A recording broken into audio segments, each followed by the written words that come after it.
Fall 1970. Janis Joplin is the undisputed queen of rock and roll. It's a fact there had been no female superstar of rock before Janis came along. Her rule of thumb was, if it feels good, do it. Famed as rock's wild child, Janis also hides a self-destructive, darker side. She was a very troubled girl and a genius. She could be every bit as tender as she could be hard. The tenderness was real, but the hardness was real too. I think she was looking for some kind of relief to not have to be Janis. Soon, a blast of nearly pure heroin will end her short, dazzling career. This is the last 24 hours in the life of Janis Joplin.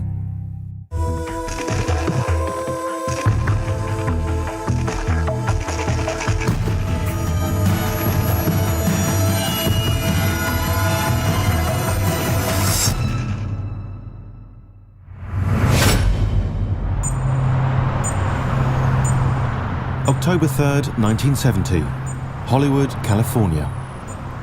For the past month, rock and roll superstar Janis Joplin has been in town working on her latest album, simply entitled Pearl.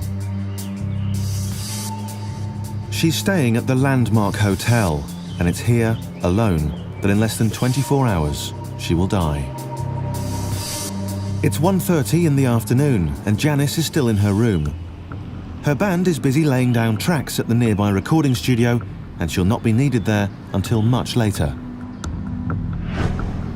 With time on her hands, she makes a call to City Hall in San Francisco, hoping to get some information about a marriage license. Janis has recently become engaged to Seth Morgan, a man she's only known for a few months. Some of her friends are skeptical about her new relationship, but not her road manager, John Cook. The way Janis talked about her relationship with Seth Morgan was very positive. She was describing it in terms of being different from her previous relationships. Janis believes that this time she's found true love.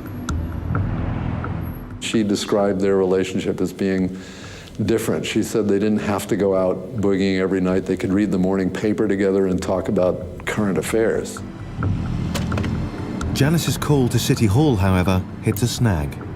It's Saturday, and municipal offices are closed. She'll have to try again on Monday. With a whole afternoon ahead of her and nothing much to do, Janis starts to get edgy. She doesn't like to be alone and needs something to help fill the void. Well, recording goes on for weeks, and it's not ever quite as much fun as being on stage because there's no audience. There are those boring days, and Janis did not suffer boredom gladly. Janis goes back to the phone. This time she's calling her Candyman. He agrees to come by the hotel with a special package, a package that will end her life. A life that just 3 years earlier had seemed so full of promise.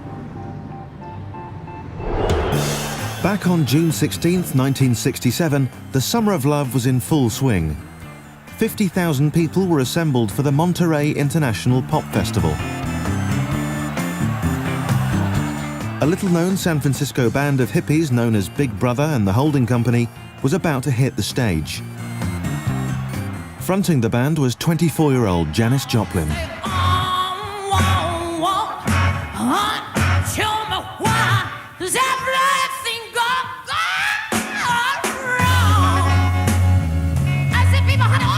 People just hadn't heard a white girl sing the blues this way.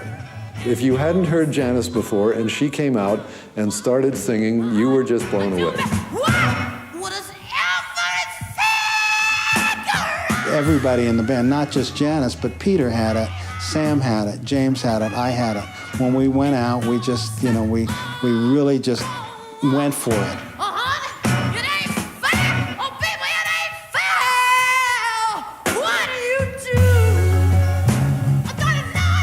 If you had done a whip reverse with some of those movie cameras and shot the audience, you would have seen a lot of people like this.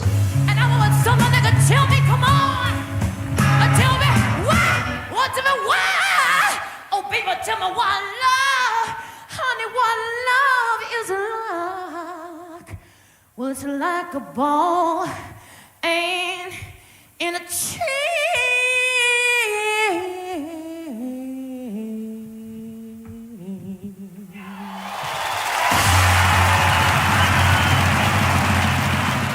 At Monterey, Janis became an overnight sensation. People were blown away to an extent that I haven't seen a big audience blown away by any artist before or since. And the focus was all on Janis. The phones didn't stop ringing.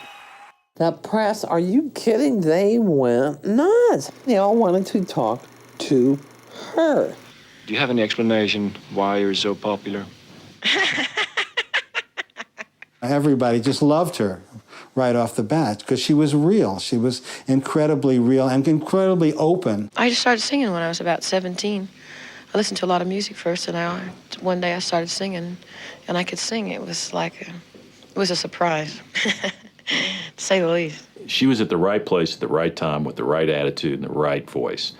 She was this rocker who moved on stage like nobody had ever moved. She was uninhibited, she spoke her mind, and she was an exciting personality. But she put it out there. When she's singing, she let it all hang. That's why her live concerts, people that had seen her just, oh my God. Janis's flamboyant style and free spirit struck a powerful note with her audience. Women, in particular, identified with her. Janis stood out for a lot of women's issues, the right to be proud of yourself, period. She was the first person on stage saying that stuff, and people were taken aback by that and also drawn to it. Janis was more than just a singer. She was becoming a voice for her generation. It was a role she was more than happy to play. Janis took to the fame very well. She was up to it, for one thing. You know, she was faster, funnier, and more intelligent by far than most of the people we ran into. At the same time, she felt like, you know, wow, I'm meeting Andy Warhol, or me, this like ugly chick from Texas, this nobody. I'm meeting, you know, these big stars like that. Dick Cavett fell in love with her, which was hard to imagine. It was like a flea falling in love with an elephant. Very nice to see you, my little songbird. I wore my hip jacket for you, however. You did? Yes, you did. Are you sure? I thought I did. Yes, isn't this what all the guys are wearing? No, not all of them. Not all of them, eh? But behind the bravado, Janis was lonely and insecure. Insecure about her looks, about her talent, and about her popularity. Drink and drugs helped fill the emptiness.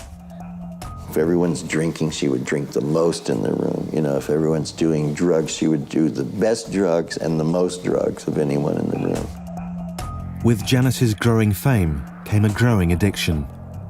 An addiction that would follow her like a dark shadow, all the way to a lonely hotel room in Hollywood.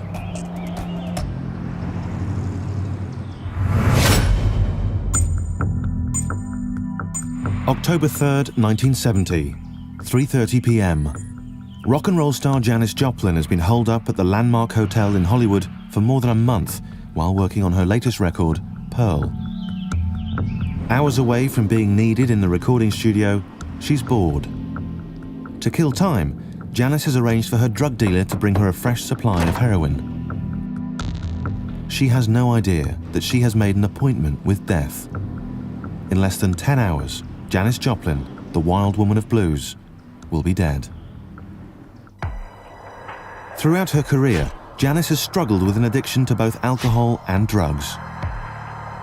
To the band, she always presented this very up, very happy, very ready to rock, very ready to play, ready to do the job, make the music. That was the side of her we saw. We didn't really see the other side. And until arriving in LA, neither had Janis. Since April, she's steered clear of heroin. She had been clean for 6 months and proud of it. And she had done it herself because you have to do it for yourself. She decided to get her life back on the rails again. And she made a serious effort to stop. But in her hotel room, Janis Joplin takes 2 steps back. In my experience of the addictive personality, there's always a level of self-confidence that is a step beyond where it should be. So because she had cleaned herself up, well, then she could safely dabble.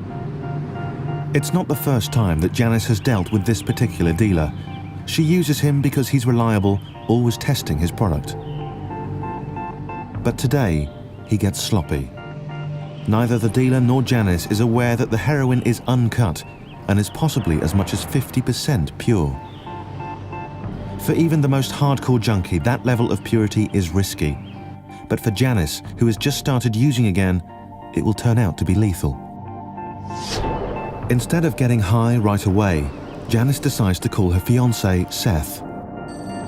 She has big plans for her and Seth. Lately, they've been talking about her quitting the business and having some kids. She wanted to be more than a rock singer. She wanted to have a family. She wanted to have children. She wanted to get married. You know, she wanted all the things that everybody wants. Family is important to Janis. It always has been.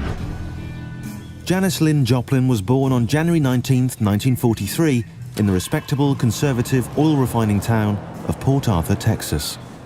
An unlikely birthplace for a woman who would one day be known as the Wild Woman of blues.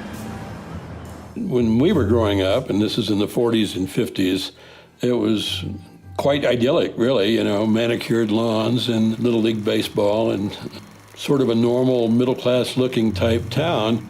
By all accounts, Janis's early childhood was normal and happy and uneventful. But in her teens, all that changed. Her mother wanted Janis to be what every mother there wanted their daughter to be, and that was popular and have a date for the prom and dress nice and wear her hair right. And it became pretty clear pretty early in high school that Janis wasn't going to follow that road. Plagued with severe acne and an underdeveloped body, the teenager began being shunned by her peers. For Janis, used to being popular, it was devastating. I think Janis probably had a lot of personal problems, self-doubts, and as far as her own looks were concerned.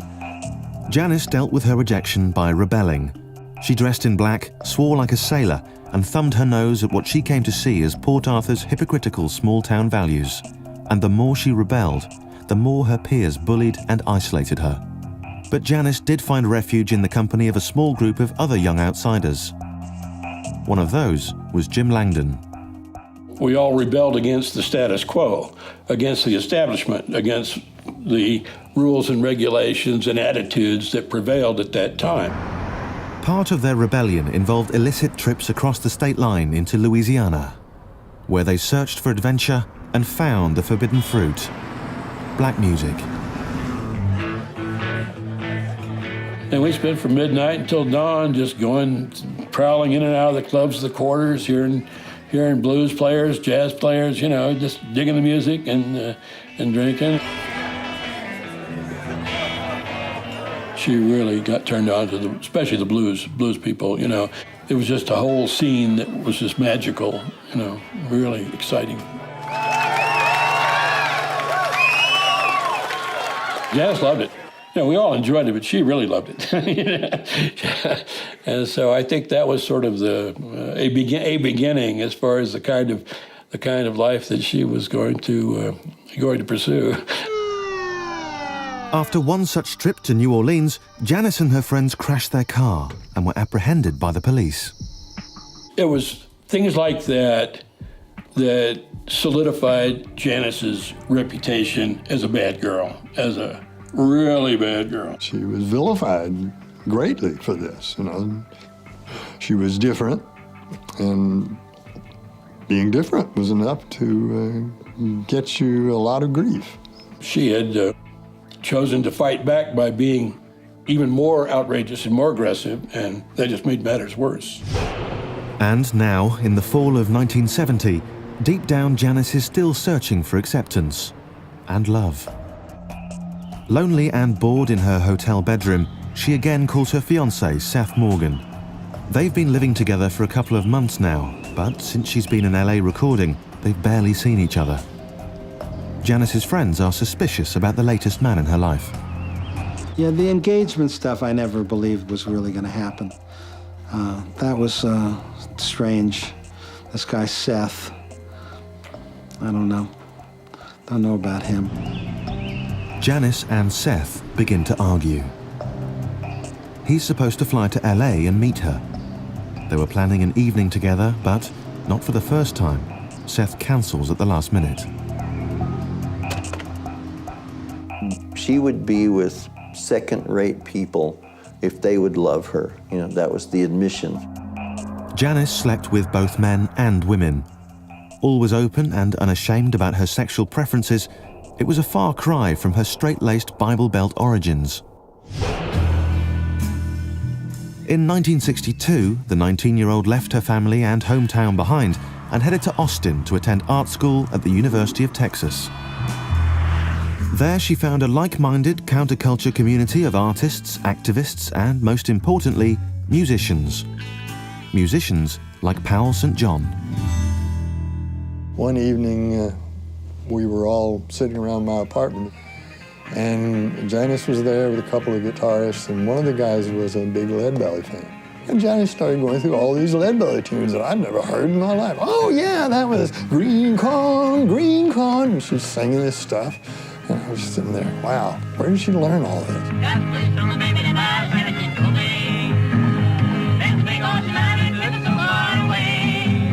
Janis joined the Waller Creek Boys. Janis loved the attention, but not all of it.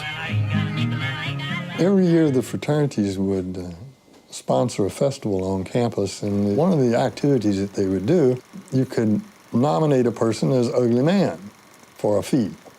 So someone nominated Janis, and she won in the voting, and she was absolutely crushed. I think it's one of the only times I ever saw Janis cry. 1 year later, Janis left Texas and the college jocks who humiliated her and hitchhiked to the promised land, San Francisco.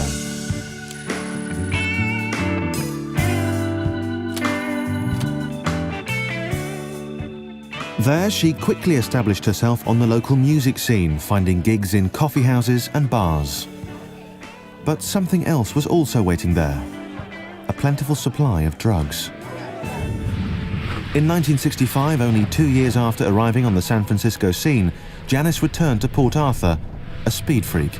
She came back probably weighing, 87 pounds or 90 pounds or something like that, and needle tracks up and down her arms, and was a total basket case. She probably realized when, that she had damn near killed herself. And she was really trying to do everything in her power to do a complete 180 and go as straight could be. But as everyone knows now, her luck didn't hold out. Her first destructive brush with injecting drugs would turn out to be just a taste of what was to come. Now, 5 years later, in a hotel in Hollywood, California, Janis Joplin's luck is about to run out.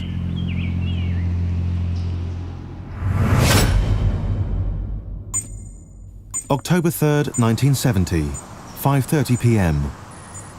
Janis Joplin is leaving the landmark hotel in Hollywood and heading for the nearby Sunset Sound recording studios to begin work with her new group, the Full Tilt Boogie Band.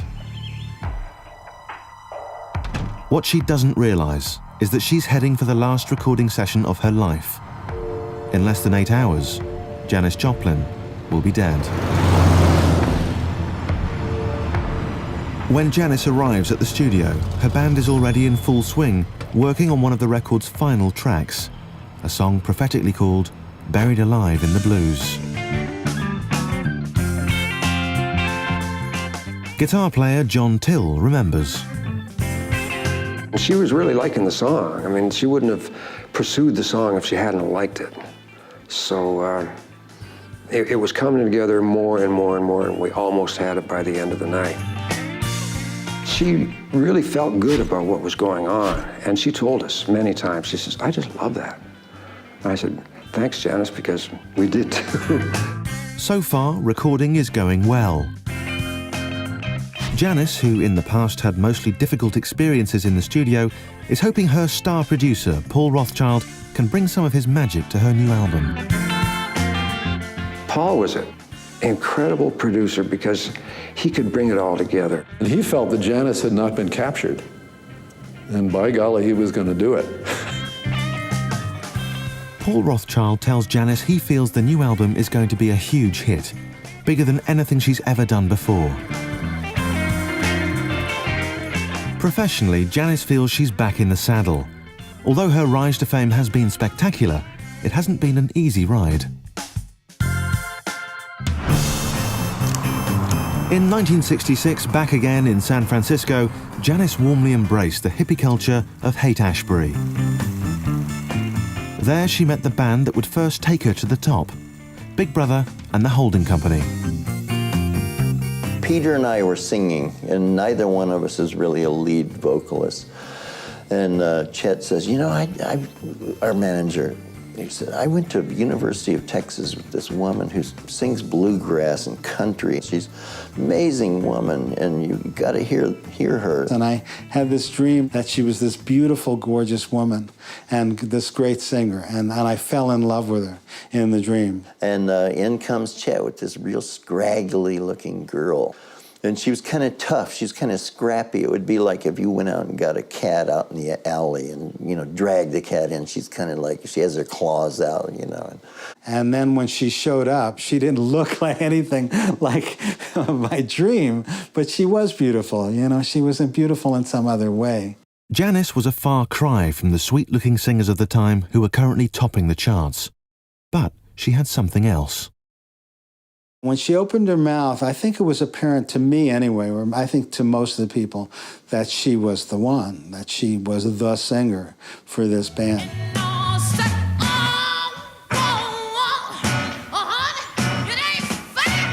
Janis and Big Brother seemed an ideal match. The band's improvisational jamming perfectly blended with Janis's powerful bluesy vocals. Soon, Big Brother and the Holding Company won the hearts and minds of the San Francisco crowds. My parents had no clue what Janis was doing. You know, the entertainment aspect of it was something my mother was clear about and knew that that could be good. The whole San Francisco scene was a new concept that nobody had really considered before. The hippie thing, the whole bit. Janis coming from the beatnik thing, they were pretty concerned. After she'd come back from San Francisco, pretty strung out and gotten clean and moved back to San Francisco, one of the first letters she wrote back from New San Francisco, with a great deal of trepidation, I bring the news, I'm in San Francisco. When she first came back to San Francisco and joined Big Brother, she had a real aversion to drugs.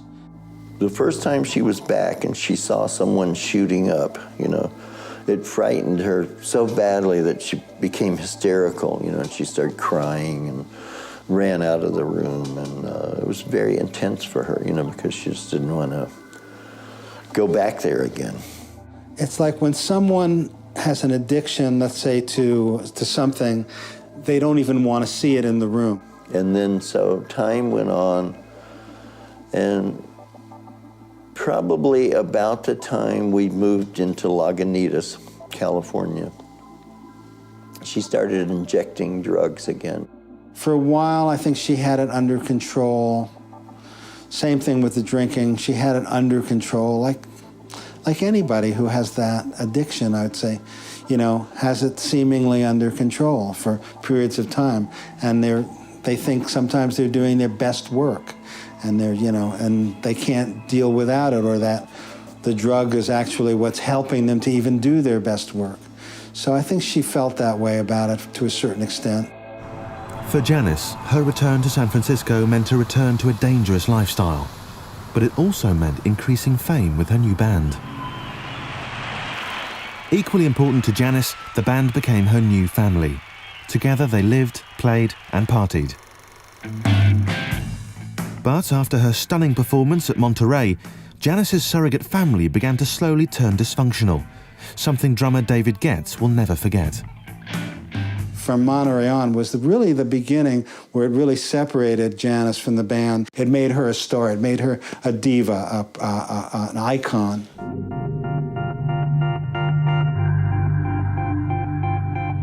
It started out Big Brother and the Holding Company on the poster, and then it said Big Brother and the Holding Company featuring Janis Joplin, real small letters down at the bottom, you know. And then the Janis Joplin got larger. Then it became Janis Joplin, Big Brother and the Holding Company in the small letters down at the bottom. And if you asked me to read her mind and say when she came down the street or we drove down the street and approached a gig and she saw Janis Joplin in big letters on the marquee, I'm sure that her heart beat faster. How can it not? The press loved Janis, but not the boys in the band. They considered Big Brother to be mediocre musicians, not worthy of backing the stellar Janis Joplin. And things only got worse when the band began recording their first album.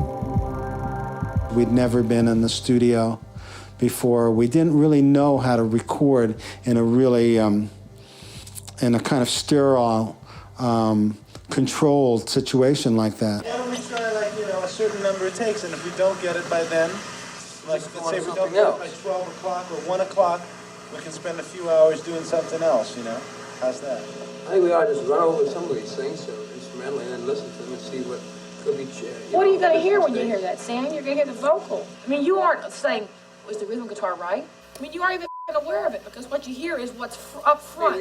And when we play Piece of My Heart, what's going to be up front is going to be the vocal.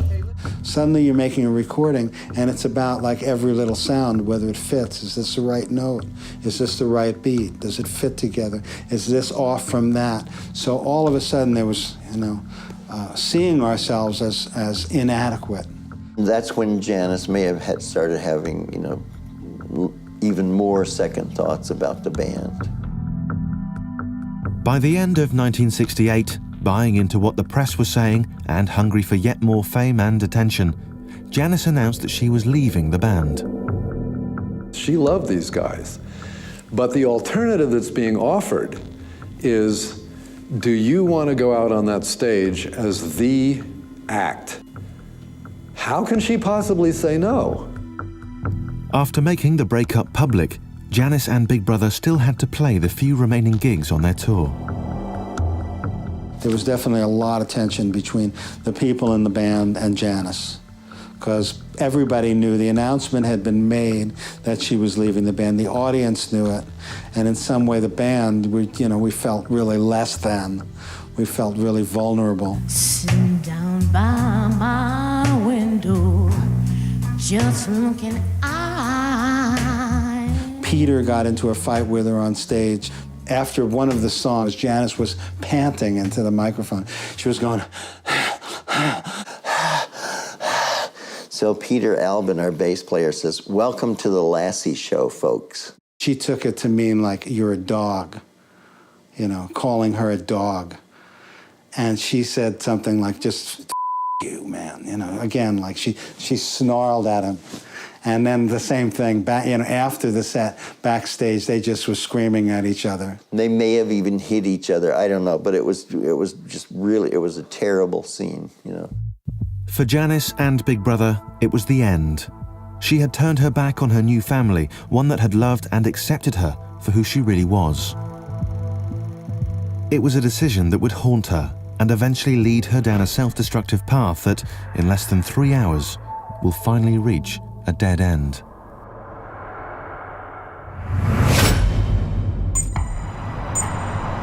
October 3rd, 1970.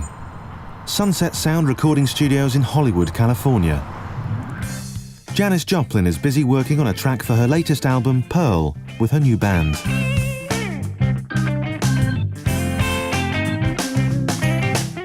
She tells producer Paul Rothchild how much she's looking forward to recording the vocals the following day. But Janis will never get the chance. In less than 3 hours, she'll be dead. Excited by the positive vibe in the studio, Janis decides to share her good mood with her fiancé, Seth Morgan. She calls her home in San Francisco, where he's been staying. But the man she plans on marrying isn't there. Instead, she speaks to her roommate, who tells her that Seth has gone out for the evening.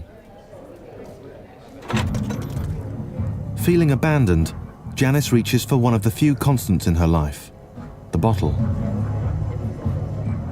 There might have been a Mickey there of Southern Comfort. I don't know. I didn't spend too much time in the studio control room myself, but I might have heard some glasses tinkling. Medicating in times of crisis is something Janis has been doing most of her life. But it wasn't until 1969, soon after leaving Big Brother and the holding company, that her bad habits turned into life-threatening addictions.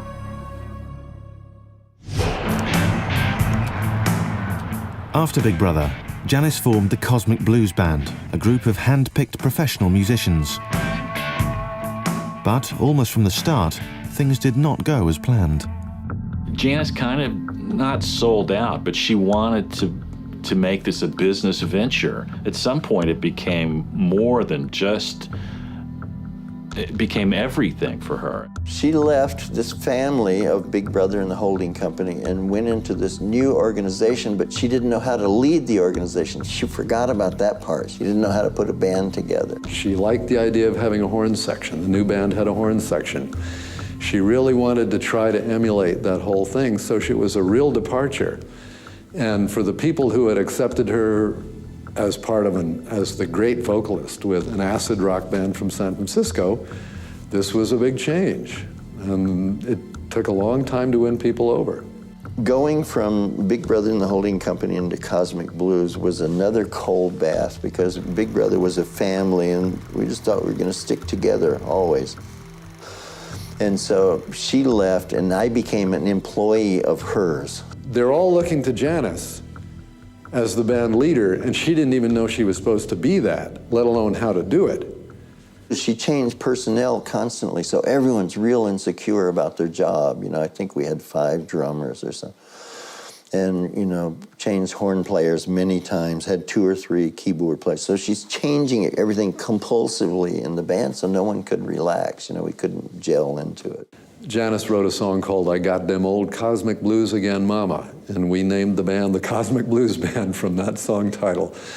From the beginning, there was a problem because the press and the audience had accepted Janis with Big Brother, especially strongly in San Francisco and the West Coast. There was a feeling that she had abandoned Big Brother and had used them as a stepping stone, and there was a lot of hostility, and it was very difficult to overcome. Furthermore, the new soul sound of her band did not go over well with her audience, or the critics.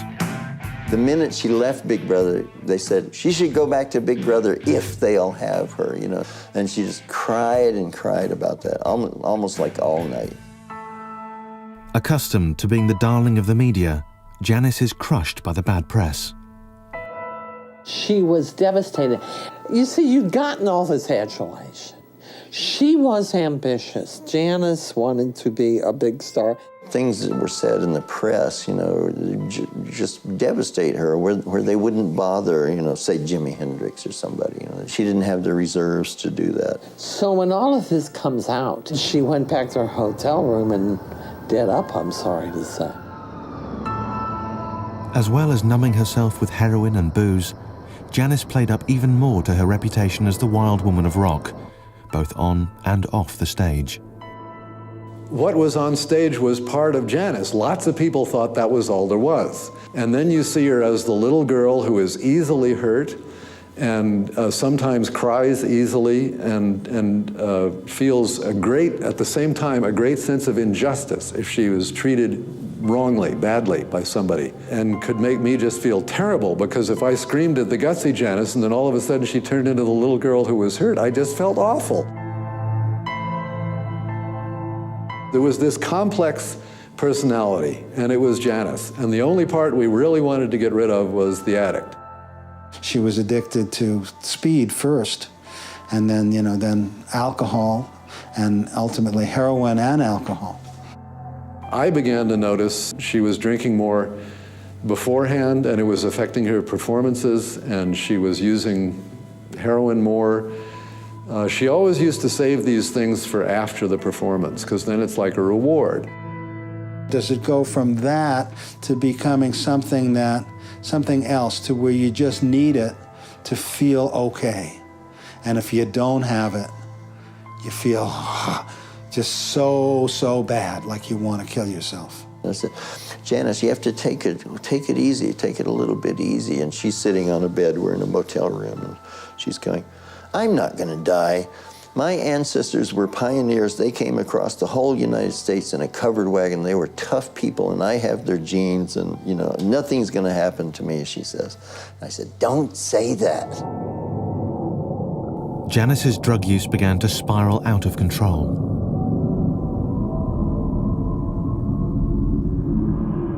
In March of 1969, her friend, Linda Gravenitis, found her passed out, her face gone purple. Janis had OD'd, and it would not be the last time. You cannot make someone with an addictive personality do anything. You can't do it for them. You can tell them how you feel, and I did tell her how I felt, you know. I said, I don't like to see you like this. At Woodstock, in the summer of 1969, Janis Joplin could no longer hide the effects of non-stop touring and binging on drugs and alcohol. She was feeling down. She physically was not in good condition, and she was very uncertain about her future. At the end of 1969, Janis disbanded the Cosmic Blues Band. It had been a disaster. She had given up her musical family, Big Brother and the holding company for a bigger shot at fame. And all she had to show for it was a nasty addiction to booze and smack. An addiction that would eventually take its toll, here in Hollywood, California. With recording of the new track done for the day, Janis and some of her bandmates stop at the local bar, Barney's Beanery, for a nightcap. Here, Janis Joplin will raise a glass for one last time. In less than an hour, a lifetime of excess will finally catch up with the queen of rock and roll. October 4th, 1970, 12:30 a.m., Barney's Beanery, Hollywood, California. Janis Joplin is enjoying what will be the last drink of her tumultuous life. In less than 1 hour, she'll be dead. Janis and her bandmates from the Full Tilt Boogie Band are unwinding at the local bar after a day of working on their new album, Pearl. Ken told me that she was really happy with the way things were coming along. He says, don't you guys ever leave me. I said, don't worry, we won't. In Janis's latest band, she's found a great group of musicians, a new family, and most importantly, a way to get back into the spotlight. In 1970, after the breakup of the Cosmic Blues Band, Janis decided to get clean and get herself a new band. They called themselves the Full Tilt Boogie Band.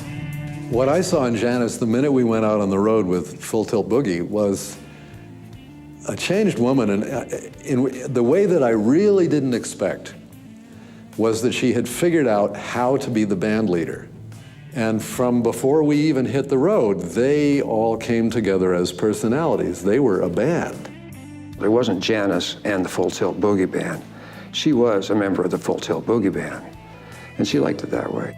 Janis's performances that summer they made you think of Monterey. They made me think of the best evenings with Big Brother, because they were Janis at her best, but they're pretty much that way every night, because she felt so positive about the band. The most fun we had in the summer of 1970 was going up to Canada and being part of Festival Express. Festival Express was a tour across Canada by train involving the cream of Canadian and American rock and roll. Are we in Calgary already? Everybody said. It was like Woodstock on wheels. We had a great deal of fun pretty much from the start. But the train was special because we were with all these other musicians, and of course she knew the Dead. It just went from one thing to another.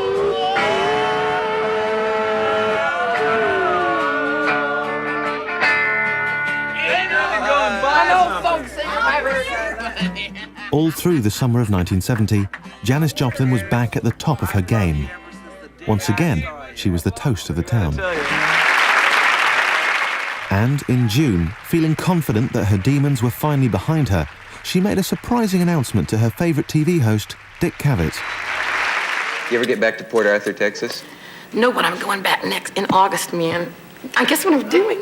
I don't know. I'm going to my 10th annual high school reunion.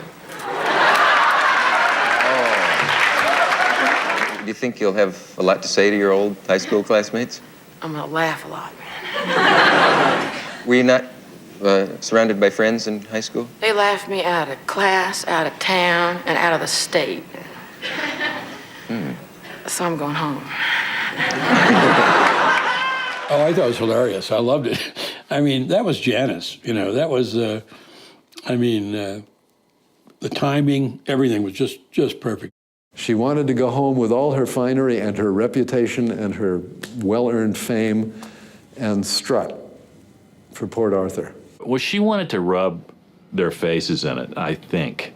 She was like, I'm going to go back and show those guys and really make them upset. Janis longed to be accepted by her hometown. Instead, she found herself again taking on the role of unwelcome outsider.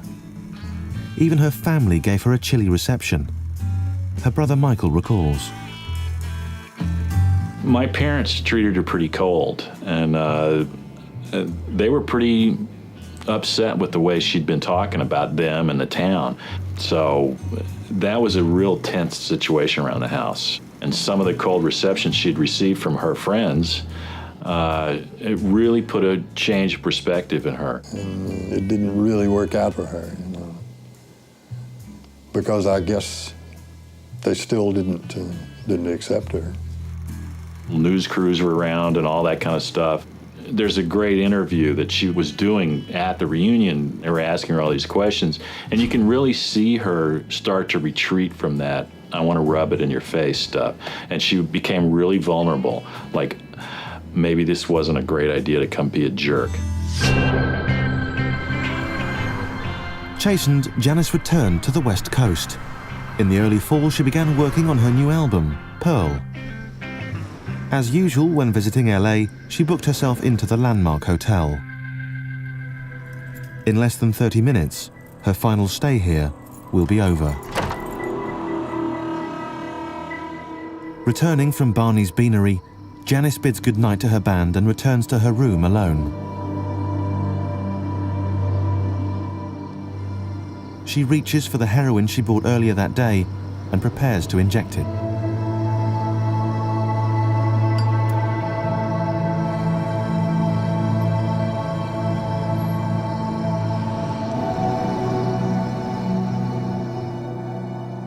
After fixing, in what will be her final act, Janis leaves her room and walks to the front desk of the lobby, looking for change for the cigarette machine. As she makes small talk with the night manager, the man has no idea that he will be the last person to see Janis Joplin alive.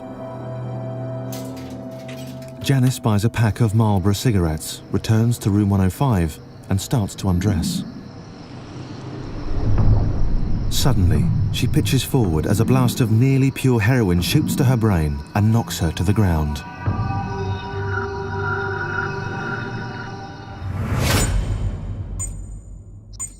It's October 4th, 1970, 1:30 a.m.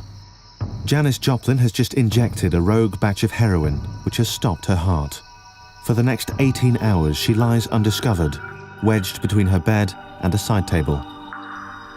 When she doesn't show up at the recording studio the following day, her producer, Paul Rothschild, phones her manager, John Cook. Paul called me at the motel and said Janis was supposed to be here an hour ago, and she's not here, and she's always on time. So I went to the desk and I got the key.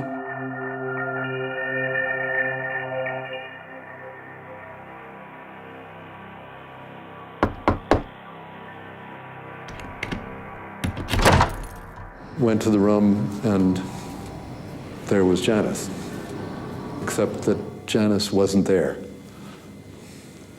I put a finger on flesh, and the spirit was long gone, and there was no question. Janis was dead on the floor of her motel room. Her death is estimated at 1:30 a.m. on October 4th, 1970. Her autopsy confirms that she died of a massive drug overdose. Generally, heroin on the street is hugely diluted and less than 3% pure. When tested, it was found that what Janis had in her system was 40 to 50% pure. There was a story on the 10 o'clock news. Still gets me. Still gets me. That same weekend in LA, 8 other people die of an overdose of almost pure heroin.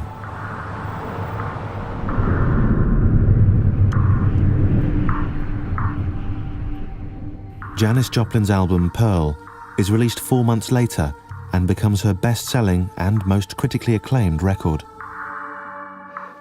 It's just too dangerous to play around with that stuff. And most people I know that did aren't with us anymore because it can kill you in a snap. It was inevitable and really surprising, both at the same time. When she died of a heroin overdose, it was really hard because I didn't have a role model anymore. Nobody was surprised. I wasn't surprised at her death. But one of the most truly surprising things about Janis's life and death is that she's still with us. Is that 37 years later, no matter where you are in America, you can flip on your car radio, and at some point or another, you're going to hear Janis Joplin singing. Janis was like a race car driver, you know. They win races, they get great adulation from the fans, but there's always the chance that they'll wipe out. I had a dream where Janis was on stage, and it was the end of the set, the end of the encore. And that was maybe a month or so after she died, and I felt like it was Janis coming to say goodbye. And Janis came down the ramp, and there was this little girl needing approval and comfort. And she said, "Was it okay? Was I okay?" And I said, "You were great."